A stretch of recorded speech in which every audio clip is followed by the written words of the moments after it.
साचा सतगुरु शीस को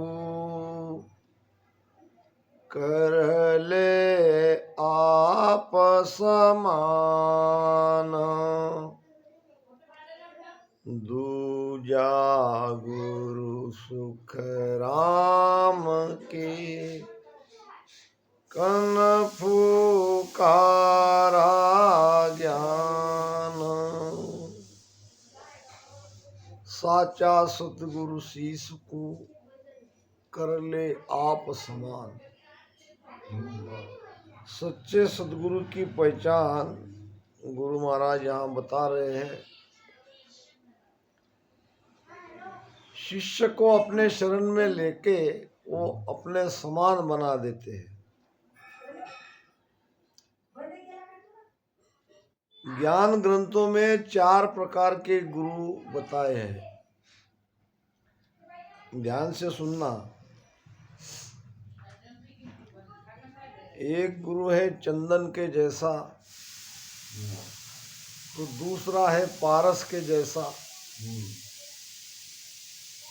तो तीसरा है दीपक के जैसा, और चौथा है भृंगी के जैसा। ये 4 प्रकार के गुरु की महिमा शास्त्रों में, धर्म ग्रंथों में की गई है। उसमें भी 2 गुरु निम्न दर्जे के हैं। निम्न यानी उनसे थोड़े छोटे, हल्के। 2 प्रकार के गुरु, और 2 गुरु की क्वालिटी बहुत ऊंची बताई है। उस 2 में भी एक को सर्वोत्तम माना है। एक एक गुरु के बारे में हम समझेंगे। पहला गुरु है चंदन के समान। चंदन क्या करता है? चंदन के पेड़ में ये विशेष गुण है कि एक तो उसके अंदर खुशबू, वो अपनी खुशबू अपने आजू बाजू वाले सभी पेड़ों में फैला देता है। चंदन का पेड़ खुशबू से भरा रहता है, और उनके साथ जितने भी पेड़ हैं, कोई दूसरे जाति के भी क्यों न हो, सबके अंदर चंदन के जैसी खुशबू आने लगती है। दूसरा गुण है चंदन के पेड़ से उनकी छाया में आने पर, चंदन का संग करने पर वो तपन को कम करता है। गुरु महाराज ने वाणी में बताया है, उड़ उड़ भुजंग चंदन बन जावे, यूं शीस तन की तपत बुझावे, अंग ज्वाला व्यापे नहीं कोई, यूं संगत सतगुरु की होई। उड़ उड़ भुजंग चंदन बन जावे। ये भुजंग चंदन के वन में क्यों जाता है? मैंने सुना है, सुनी हुई बात आपको कह रहा हूं, कि ये जो भुजंग है, सर्प है, ये बहुत जहरीले होते हैं। जहरीले सर्प की बात हो रही है। सर्प के अंदर जहर भरा रहता है, और वो जहर के कारण उनका स्वभाव क्रोधी होता है। बहुत क्रोध आता है। जब ज्यादा क्रोधित होते हैं तब किसी को वो काटना चाहता है, तो कोई मिलता नहीं है तो वो अपनी पूंछ काटता है। क्योंकि उसके अंदर की जो दाह है, जो तपन है, वो उसको चैन से बैठने नहीं देती। संसार में भी आप देखो, जो क्रोधी आदमी है, मनुष्य क्रोधी रहता है, वो चारों तरफ गांव में इधर उधर घूमता है, क्योंकि किस पर क्रोध किया जाए, क्रोध किसी के ऊपर निकालना ही है। जब तक कोई मिलता नहीं तो तब वो अपने ऊपर ही क्रोध करके अपनी क्रोधाग्नि को शांत करता है। तो धीरे धीरे वो अपनी पूंछ को काटते रहता है, फिर उसका आकार कम होने लगता है और सर्प की आयु भी हजारों वर्ष की है। सर्प बहुत ज्यादा साल जीवित रह सकता है। फिर बहुत छोटा होने पर उनको पंख फूटते हैं और पंख फूट के वो उड़ने लगता है पक्षियों के जैसे। उड़ उड़ भुजंग चंदन बन जावे, गुरु महाराज ने शब्द उड़ कहा है। हो सकता है ऐसा हुआ होगा, क्योंकि वाणी भी इसका प्रमाण आ रहा है कि ये भुजंग उड़ सकता है। उड़ उड़ भुजंग चंदन बन जावे कहा जाता है मलियागिरी पर्वत पर। मलियागिरी पर्वत में चंदन के कई पेड़ हैं और वहां जाके ये सर्प लिपटता है पेड़ से। लिपटने पर उसकी तपन कम होती है, उसके अंदर शांति आती है, भीतर की ज्वाला शमती है। इसी प्रकार सद्गुरु हमारे कैसे है कि चंदन के वृक्ष के समान हम भी यहाँ सब उड़ उड़ के आए हैं कि चलो आंजी जाएंगे, संत मोहनदास जी महाराज की वहाँ बरसी है, वहाँ गुरु महाराज का ज्ञान मिलेगा, वहाँ जाके हमारे भीतर की तपन कुछ देर तक वहाँ शांत होगी। सत्संग का ये प्रभाव है कि सत्संग में आने पर हम सब कुछ शुद्ध बुद्ध भूल जाते हैं। ये अपने आप में संगत का ये गुण रहता है। तो हम हमारी ज्वालाग्नि भीतर की जो हमें चैन से बैठने नहीं देती है, वो संगत रूपी चंदन के पेड़ की छाया में जब आते हैं तो हमारी तपन शमती है, कम हो जाती है। उड़ उड़ भुजंग चंदन बन जावे और यूं शिष तन की तपत बुझावे। देखो अपने आप में हम कल से यहाँ पे आनंद ले रहे हैं, तो कितनी शांति हमारे चेहरे पे झलक रही है, कितना आनंद आ रहा है सत्संग सुनने वाले को भी और सत्संग का आयोजन करने वाले को भी। पहला प्रकार का गुरु तो चंदन के जैसा है, इसमें एक कमी है। क्या कमी है, कोई बता सकता? कमी है कि वो दूसरे को चंदन नहीं बना सकता है। वो खुशबू तो बिखेर सकता है, शांति तो जीवन में ला सकता है, मगर चंदन का पेड़ बाकी पेड़ों को चंदन नहीं बना सकता। कीमतवान जरूर है, मगर साचा सतगुरु शीश को कर ले आप समान, अपने जैसा नहीं बना रहा है। इसलिए इस प्रकार के गुरु को निम्न दर्जे का गुरु कहा है, दूसरी श्रेणी में इसको रखा है। महत्वपूर्ण जरूर है, ये सदगुरु ही है, ये गुरु नहीं है, गुरु से तो कहीं ऊंचा है। गुरु कौन है? हमारे संत मोहनदास जी महाराज बताते थे, काना माई कुर तुम चेला मैं गुर। टका पैसा धर, डूब चाहे मर। कितना पैसा है माल यहाँ तुम रखो, अब तुम डूबो चाहे मरो, तुम्हारे कान में मैंने मंत्र दे दिया है। ओम नमो शिवाय। तुम बैठो यहाँ, माल रखो यहाँ, फिर तुम कहाँ मैं कहाँ। ये धंधा बना लिया है और धंधा बड़े धड़ल्ले से चलता है।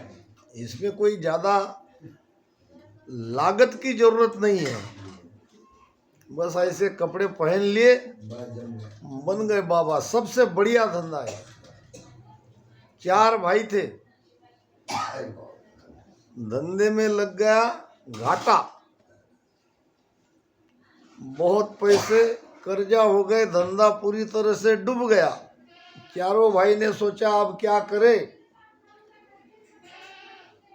अब क्या कर सकते हैं, रुपया पैसा हमारे पास है नहीं, ऊपर से कर्जा चढ़ा है, खाने की नौबत है, तो चलो बाबा बन जाएंगे। क्या किया, बाबा बन जाते हैं।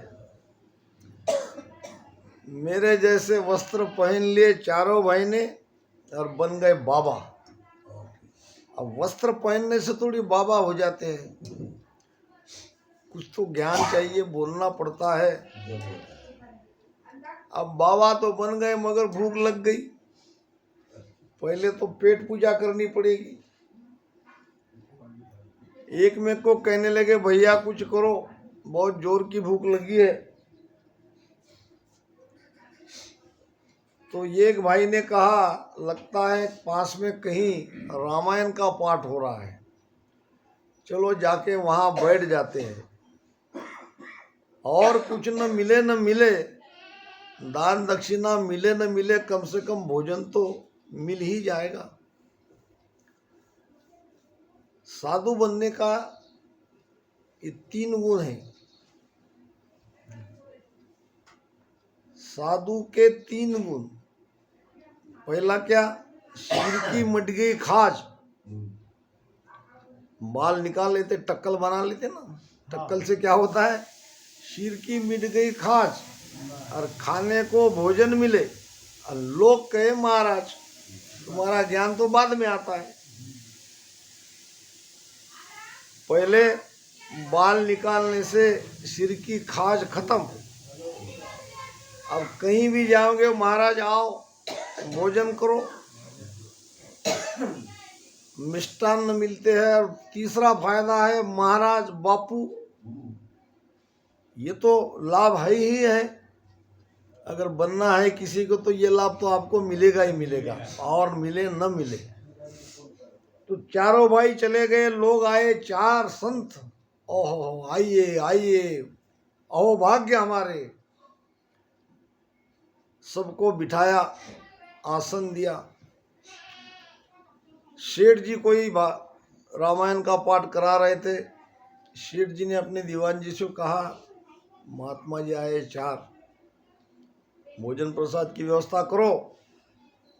पाटा लगाया गया और थाली परोसी गई।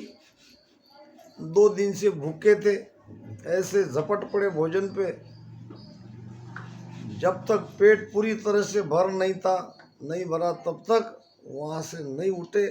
जब तृप्ति आ गई तो आके आसन पर बैठ गए। अब आसन पर बैठ गए तो जो रामायण का पाठ कर रहे थे उनका समय समाप्त हुआ। अब वो हारमोनियम, वो तबला, वो बाजे इनके सामने रख दिए, चारों भाई के सामने। अब कहने लगे शुरू करो। अब क्या शुरू करो, कभी जिंदगी में रामायण पाठ सुनने के लिए सत्संग में गए नहीं, काम काम धंधा धंधा, पैसा कमाने के इसमें कभी कहीं गए नहीं, कभी सुने नहीं, कोई साकी याद नहीं, कोई चौपाई कभी गलती से भी सुनी नहीं। अब क्या कहे। अब तो बड़ी विचित्र स्थिति पैदा हो गई, मगर अब लोगों ने उनको साधु मान लिया था, भोजन भी डट के खा लिया था। अब कुछ न कुछ तो बोलना ही पड़ेगा। सामने बाजे आ गए। अब पहला भाई कहने लगा, थे जपा सो मैं जपा, थे जपा सो मैं जपा। हमारे संत मोहनदास जी महाराज इस दृष्टांत को बहुत बढ़िया तरीके से सुनाते थे। सेठ जी सुन रहे थे। सेठ जी ने कहा, दीवान जी इधर आओ, ये क्या सुन रहा हूं मैं? ये कौन सी रामायण है? थे जपा सो मैं जपा। मैंने तो सभी प्रकार के रामायण सुने, वाल्मीकि रामायण सुनी, घट रामायण सुनी और सुबोध रामायण सुनी, तुलसी रामायण सुनी, सब प्रकार की रामायण मैंने सुनी। ये चौपाई तो मुझे नहीं लग रही है। ये कौन सी चौपाई है? थे जपा सो मैं जपा। दीवान जी बड़ा होशियार था। दीवान जी ने तो पहले ही जान लिया, ये तो बेचारे वक्त के मारे है, ये तो कोई साधु नहीं है, ये तो परिस्थिति के मारे बेचारे मजबूरन साधु बने हुए हैं। दया आ गई। उन्होंने कहा, सेठ जी आप बहुत भाग्यवान हो। कैसा? ये रामायण जो बहुत भाग्यवान है उनको ही सुनने को मिलता है, जो कि आपको आज सुनने को मिल रहा है। ऐसा? मगर ये रामायण कौन सी है? ये रामायण शॉर्टकट रामायण है। ये रामायण कौन सी है? शॉर्टकट रामायण है। देखो कितने जल्दी से हमको ये सार ज्ञान देके एक तरह से पूरी रामायण हमारे सामने रख देंगे। अच्छा, सेठ जी को भी बहुत बढ़िया लगा कि मैं बहुत भाग्यवान हूँ। अब पहला भाई कहने लगा, थे जपा सो मैं जपा, थे जपा सो मैं जपा। दूसरा भाई कहने लगा, ये धांगड़ धींगा कब तलक, धांगड़ धींगा कब तलक। तीसरा भाई कहने लगा, जब तक चलेगी तब तलक, जब तक चलेगी तब तलक। चौथा कहने लगा, तेरी गत सो मेरी गत, तेरी गत सो मेरी गत। और पहला भाई कहने लगा, हाय राम, जाने क्या होगा, हाय राम, यानी अब आगे क्या होगा हमारा, ये लोग यहाँ से जाने देंगे कि नहीं जाने देंगे ये भी पता नहीं। ऐसा उनका ये चल रहा था। उधर सेठ जी चिल्ला रहे थे, दीवान जी जल्दी बताओ ये क्या है, ये क्या कह रहे हैं, ये कुछ समझ में नहीं आ रहा है। दीवान जी ने कहा, महाराज बहुत ही बढ़िया रामायण इन्होंने सुनाया है, आज तक न तुमने सुना न मैंने सुना। मैं आपको समझा देता हूँ ये क्या कह रहे हैं। पहला भाई कह रहा है, थे जपा सो मैं जपा, यानी मारीच के लिए कहा है। जब वन में रावण ने सीता हरण किया तो मारीच को हिरण बनना पड़ा। अब मारीच कहता है कि मैं नहीं बनूंगा, तो रावण कहता है अगर तुम हिरण नहीं बनोगे तुमको मैं मार डालूंगा। अब मारीच को लगा रावण के हाथ से मरने के बजाय राम के हाथ से मरना अच्छा, क्योंकि बाद में तो राम मुझे छोड़ने वाले नहीं है, पता तो चल ही जाएगा कि सीता का हरण कैसे हुआ। इसलिए थे जपा सो मैं जपा। मारीच कहता है जैसा रावण ने कहा मैंने उनका माना, बात तो सही है। फिर ये तेरी गत सो मेरी गत, तेरी गत सो मेरी गत, ये चौपाई का अर्थ क्या है? तो ऐसा है, मालिक दीवान जी ने सेठ जी को कहा, सुग्रीव आता है भगवान राम के पास, कहता है अपनी फरियाद लाके कि हे भगवान, मेरा भाई बाली जो बहुत शक्तिशाली है उसने मेरा राजपाट सब छीन लिया, मेरी पत्नी को भी भगा के ले गया, मुझे बाली से मेरी पत्नी वापस दिला दो और मेरा राज वापस दिला दो। कौन कह रहा है? सुग्रीव कह रहा है। किसको कह रहा है? भगवान राम को।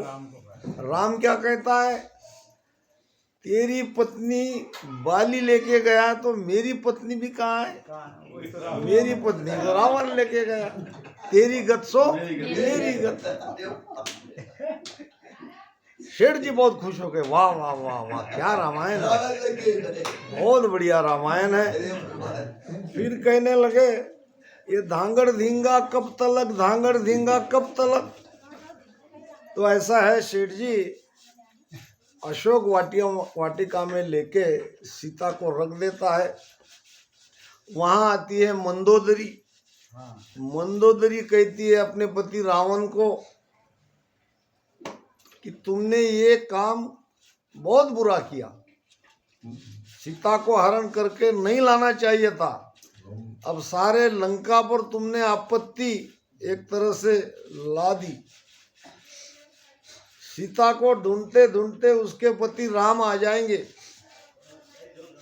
और वो तुमको नहीं छोड़ेंगे। ये धांगड़ धींगा कब तलक, यानी तुम राम से कब तक बचोगे।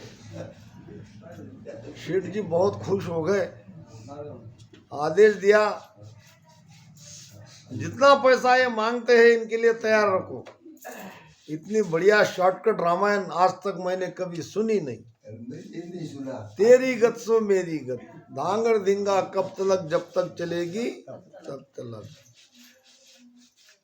और फिर आगे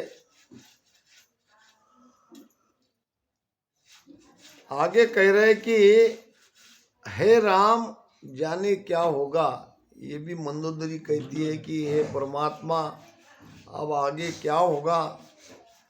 आगे तो सारा अनर्थ ही अनर्थ दिख रहा है, सारा संकट ये लंका पर आ गया है।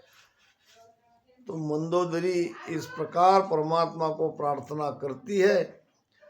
तो ये 4 ही चौपाई में इन्होंने पूरा रामायण, वैसे रामायण में है भी क्या। एक दक्षिण के कोई रामायण के लेखक थे, उन्होंने लिखा है एक रामन्ना एक रावन्ना, एक रामन्ना एक रावन्ना, एक क्षत्रिय एक बामन्ना, एक क्षत्रिय था एक ब्राह्मण था।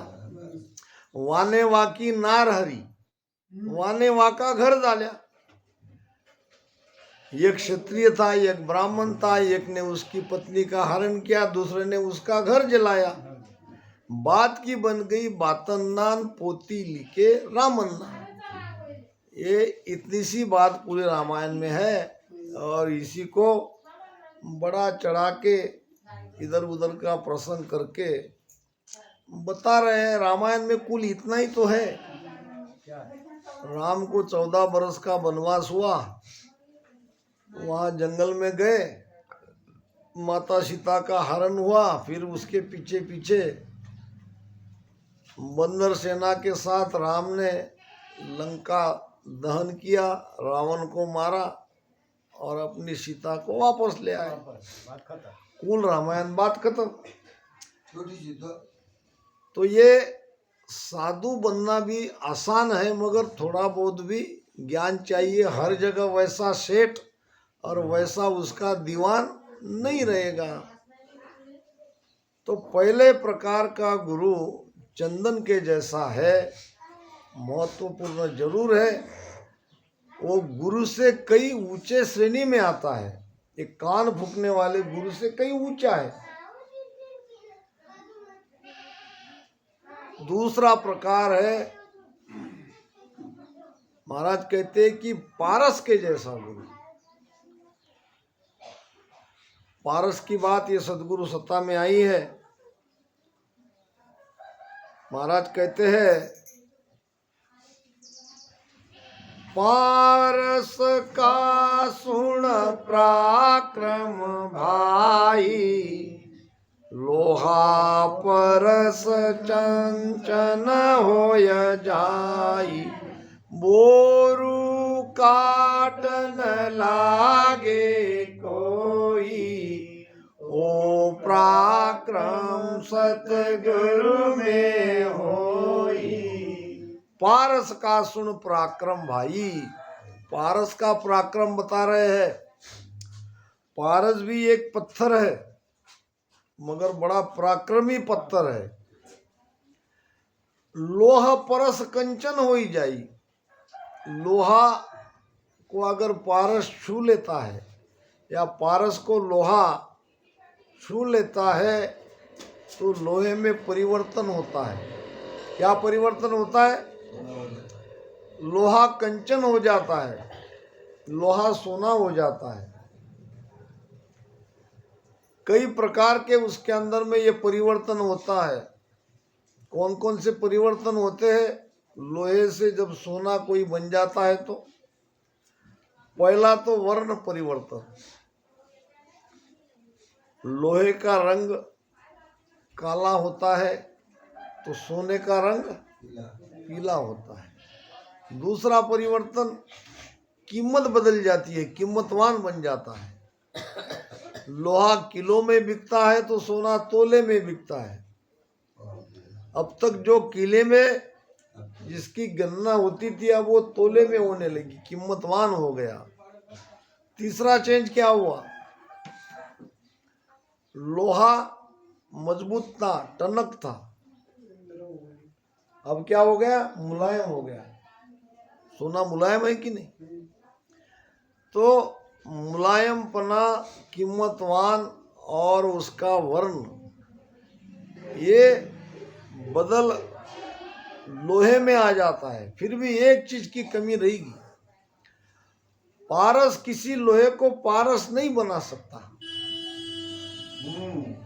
पारस किसी लोहे को पारस नहीं बना सकता। वो कीमतीवान गुणवान जरूर बना रहा है।